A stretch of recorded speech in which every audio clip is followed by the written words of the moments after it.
Stereotypes always come from somewhere. Actually, you know where the brown people not being funny came from? Here, it came from this. Well, actually, it came from all these. But same person, sadly. It is also very ironic that Lilly Singh, the same Lilly Singh who promotes female equality. I second that. I think the world would be a significantly better place for all humans living in it if girls got education that they needed. Self-worth, loving yourself, or the same Lilly Singh who promotes women's rights to a point where she ends up making sexist jokes towards men. That same Lilly Singh sells face slimming masks and face lifting masks that look like something that comes out of a sex dungeon, but that's not the point. That same Lilly Singh sells head slimmers, push-up bras, and booty lifters. And this is her official merch website. You can go to her channel and search it out. Now, I ask you this. Do you think these products should be sold by someone who promotes acceptance and self-worth? Of course not! But you know those teenage low self-esteem brainwashed girls are going to buy this and go, oh my gosh, she has the same gender as me, so it must be true. It doesn't mean shit having the same gender with someone. I share the same gender with some of the world's worst serial killer rapists. It doesn't mean shit, you idiot. Now, and how about this poster? Again, does this look like anything Lilly will say or promote? No, it goes against her brand of self-worth and being a bisexual woman of color. But she is selling it, or at least someone from her team is. Now this shows me two things. Either Lilly doesn't do what she preaches, and all that thing from her book to her interviews and all that shit she's been talking about female power and that, she means none of it.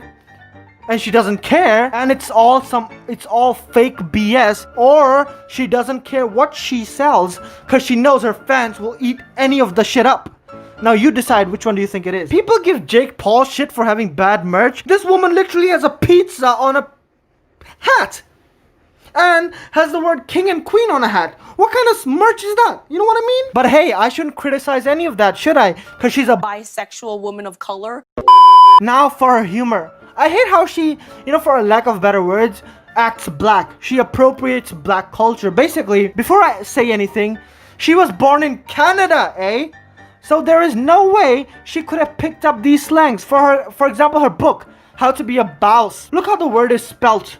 Clearly, she's trying to be funny by using old school rap slang. No Canadian or nobody except for the people who are born into that culture or live in that culture use that word. Just look at this shitty joke and I'll explain more. Because a recent study said that the average American adult spends $70,000 on takeout in their lifetime. Yes. And the average Canadian Lilly Singh thinks only $70,000? Okay, let's just not talk about how bad the joke is for a second.